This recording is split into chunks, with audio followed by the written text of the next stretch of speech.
Welcome to the Windows Computer and Technology channel. And well, if you are a user of Windows 10 and have a Nvidia graphics adapter that is in your PC, a lot of gamers and gaming machines do.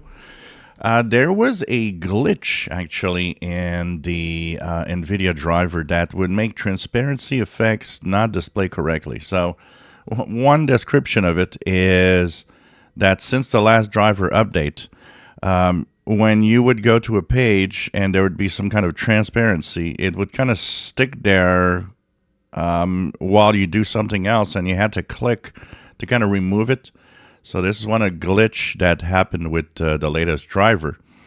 And of course, there's also blue screens for some people that were playing Alan Wake 2 and random bug checks on certain systems that would also happen for some reason.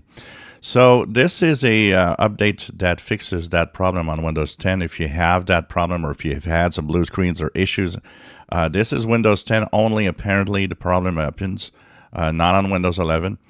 But update your graphics adapter driver to 546.08. You should technically have the Nvidia app that actually updates your drivers. If not, I'll share the link here to the drivers for Nvidia. So it was released today, November the 3rd, and fixes problems in Windows 10. So check it out, and hopefully this will be okay and fix all of your problems that you had with the Nvidia drivers. If you enjoy my videos, please subscribe, give us a thumbs up. Thank you for watching.